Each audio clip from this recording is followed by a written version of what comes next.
What's up, guys? Welcome back. Today I'm going to be showing you something that you may or may not have heard of already. This is one of my favorite things, or one of my favorite features to come out for the flight firmware stuff so far. I'm a real lazy piece of shit, and I hate going to retrieve my quad. There's a new feature or mode in Raceflight and the new Beta Flight 3.2, which you may have heard of, called Anti-Turtle Mode or QUOPA mode. Basically what it does is if you crash and you're upside down, you hit a switch. In Raceflight, it'll automatically flip your quad back over for you. In Beta Flight, it'll just reverse your motors and you can actually use the sticks to, kind of gauge and flip yourself over. Either way, it's awesome because if you run indestructible props, or if you run the durable props like I do, then you can basically never have to retrieve your quad ever again. I'm gonna go through and show you guys how to set it up on Raceflight. I'm not sure how it's on Beta Flight, but I'm sure it's relatively similar. So let's just go ahead and delve right into the Raceflight setup of it. Alright guys, so the first thing you want to do to set up QUOPA mode and Raceflight in general is you're going to want to go to raceflight.net/QUOPA. So once you're here, you want to download the bin file right there. You also want to download the newest GUI, which is for Windows right here. So it's going to download the bin file and a zipped file for the GUI. So once that finishes downloading, you want to unzip that and you'll have all the configurator stuff in there. Alright, so once you have the configurator downloaded and unzipped, you're going to hop into the file, pop open the application for the Raceflight GUI, and boom. So you have this that will show up. Basically all you've got to do is just plug in the revolt, boop, it'll automatically connect it, load up, and chances are you'll get the error that it's not supported if you're running anything other than 320. So go to update the firmware, load firmware file, and you basically want to find where you saved it. So usually for most people go under downloads, so you're going to want to go ahead and find the 320 bin file that you downloaded. I'm actually going to use a test build of 324. It's got some new filtering stuff on it. It's supposed to be cool. You can find this in the Slack channel, but I would suggest for most people just go ahead and use the 320 build because it's very stable. So let's go ahead and open that guy, and it'll prepare to flash it and do all the flashing stuff for you, and you just gotta wait usually 30 to 60 seconds for it to finish flashing. Alright, so now it's done flashing. It's gonna pop open with the welcome pilot screen. Basically it just runs you through the GUI setup stuff from start to finish, kind of holds your hand the whole way, but I've done this before, so I'm gonna kind of breeze through it and show you guys how to do it. So continue. I use Vitaba, so other receiver. This basically just sets up, what kind of telemetry protocol if you're running telemetry. So I'm not going to go with that. Boop. Next. Nope, I already know connected. Don't need to watch that. I actually use the TBS Unify Pro, but this is for basically smart audio setup. I don't run smart audio because I'm a peasant. So I'm going to go with other. No, do not run reverse props. I am not a fan of it. It doesn't fly right. So got the initial setup done, and now here you are on the main setup page. So Raceflight is extremely easy to set up. You basically go from step 1 through 6 and it'll set your quad up basically perfect. There's almost no setup after that, but I'll walk you through the GUIs step by step. So step 1, set up the flight controller. This is an interesting question. I would ask, do you want to use the quad for racing or freestyle? Basically all it does is it changes the basic stick smoothing value. So if you use it for racing, it'll basically turn off stick smoothing. If you use it for freestyle, it'll add some automatic stick smoothing. I'm not entirely sure, but I'm not necessarily a fan of stick smoothing, so I just go ahead and go with racing.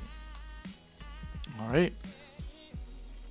Select your quad size. I'm using a 5-inch quad, so this basically just sets the stock PIDs. I actually pretty much just run stock PIDs exclusively. They're actually really, really good, but as of a couple days ago, I got PIDs from Schizo and a TPA curve from Blackbird FPV, and so I will show you guys what I use for that, and it's actually probably my favorite PID combination I've ever used. Just hit that. So now you want to go ahead and place your quad flat, like mine is laid now. Hit next. You want to tilt the quad up on the nose. Hit next, and boom, it'll set the orientation for the board. So there's no need to go in and add, some kind of degree offset if the board's not set up right. So you can put the board in really any orientation. Doesn't really matter, and it'll set it up automatically for you. Done with that, go and detect the receiver. So all you have to do for the receiver detection is make sure your receiver is wired up properly, and if you don't know how to wire it up on RIIIPPING, the initial GUI, when you go pick your receiver, you can hit watch video and it'll link you to RIIIPPING's video on how to set up your receiver and where to solder everything to. So now everything's already set up on this quad, so I'm going to go ahead and just turn my radio on, hit next, and it'll basically just run through the scanning, and basically it'll detect which UART the receiver's on and the protocol, so there's no setting up there. Alright, done. Happened pretty fast. Alright, now to set up the radio, you start this, basically just turn your radio on and hit next. Move your sticks in circles a couple times and hit next. Set the throttle to the top, push the yaw stick to the right, push stick forward, roll stick to the right. Boom, now it's got all your channel mapping set up. Whatever you're using for arm switch, go ahead and set that to disarmed.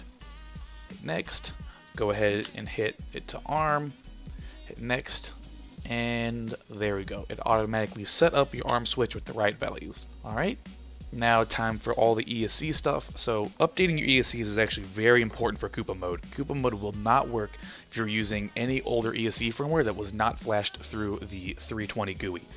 So let's go ahead and update ESC.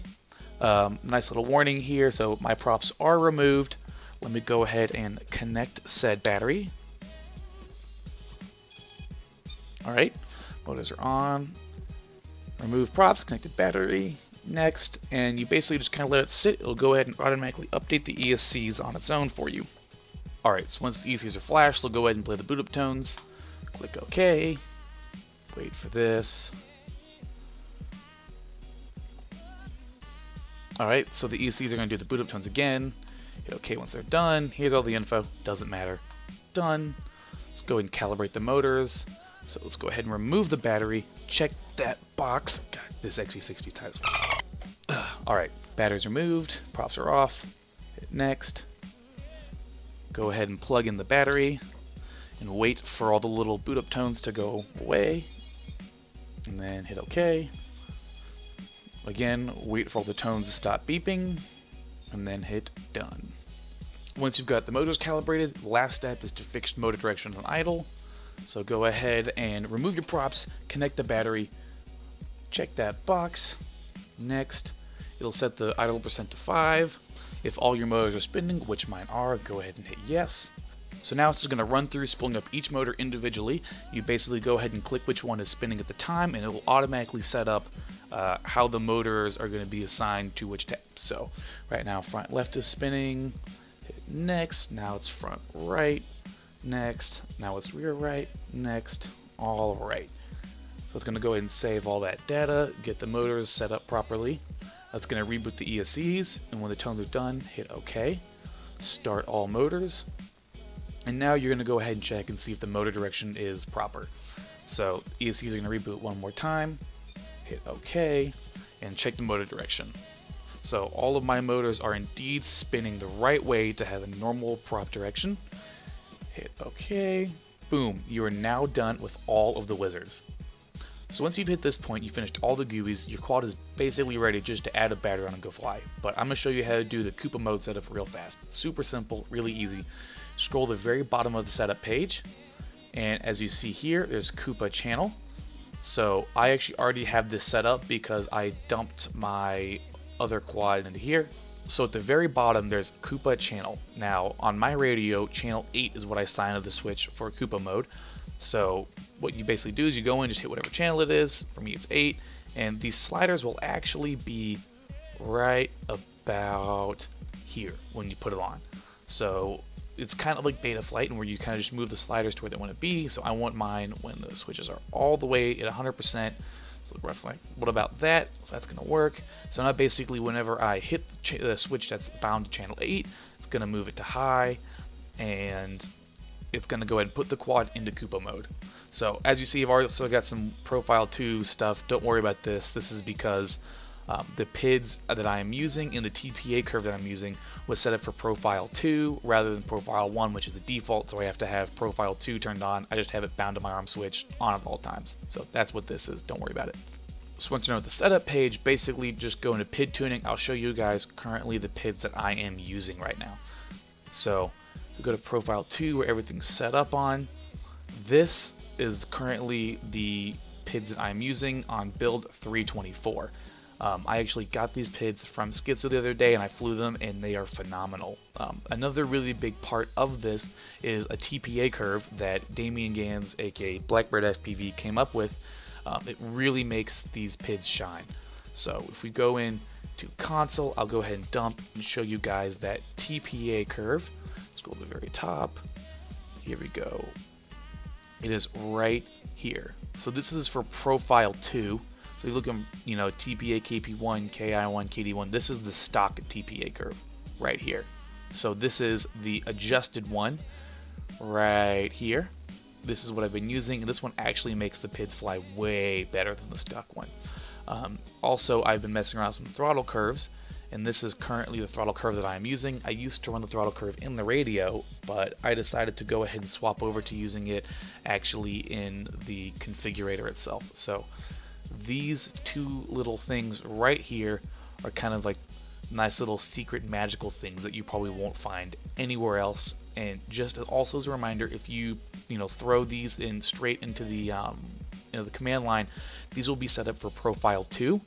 So if you want to do that, you're gonna have to go back to the setup page, just like this, basically turn profile 2 on, a switch or arm switch or whatever you want, and then it'll basically run that throttle curve and TPA curve all the time.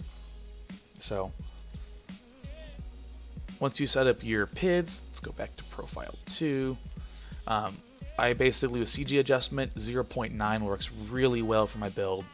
All the CG adjustment is when you give a quick blip of throttle and the quad pitches up abruptly. CG adjustment helps with that. So stock is 1. I just lowered it to 0.9 kind of at random to see what happened, and it actually kind of solved that whole pitch up thing pretty much instantly. So now all you gotta do is plug your rates in. Yeah, these are currently the rates that I'm using at everything. The race light, high expo, BB. Here's the numbers, max roll rate, max pitch rate, max yaw rate, and here's kind of what the curve looks like. Also, filtering is really important. Right now, I'm actually just using standard normal filtering, but you take the yaw gyro averaging, turn it to 0. That's good to go. I'm relatively lazy. I run beat up props all the time, so I just go ahead and go with normal filtering, and I get rid of the yaw gyro averaging. So yeah, if you also want to see the TPA curve, you can go up here and hit show TPA, and this is the TPA for KP, KI, and KD terms. So this is kind of what my sliders look like. You can go ahead and copy this over all the way into whatever profile you want, and it will probably make your quad fly really good. So yeah, that's basically a full walkthrough on how to set up race flight and basically how to throw QUOPA mode over onto a switch. This is really the only thing you need to do to activate QUOPA mode, as well as make sure the ESCs are updated with this GUI for 320. So that's it. Super straightforward. It kind of holds your hand the whole way through, and I showed you kind of the little tips and tricks of how I set my quad up personally. So yeah, now that that's out of the way, let's go ahead and pack up and go fly.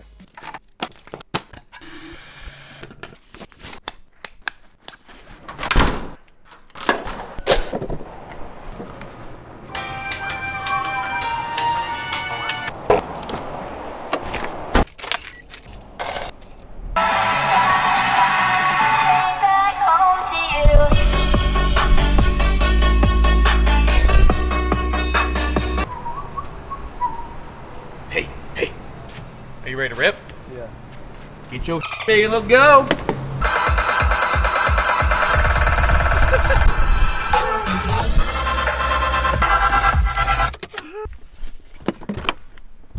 We made it!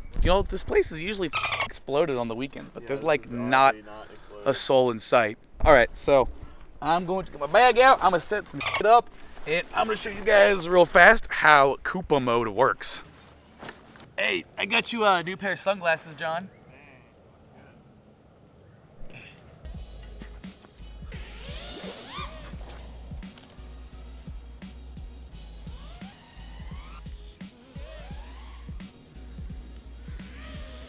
Alright, so here's a quick example of how QUOPA mode works. So, basically I've landed upside down.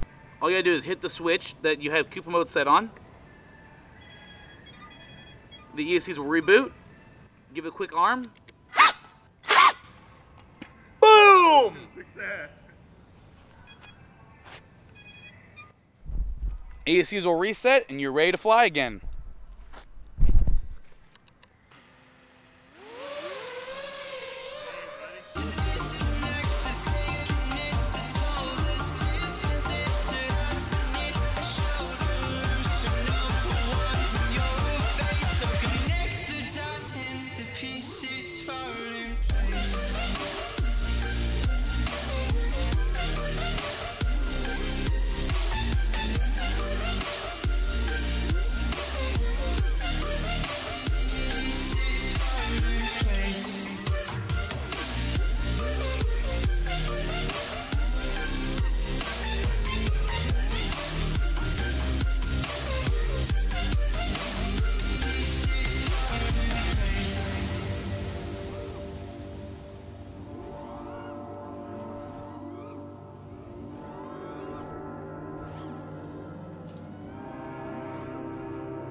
basically, QUOPA mode's awesome. After flashing and putting those PIDs in that you guys saw earlier, the quad flies better than it ever has. Whose PIDs are those?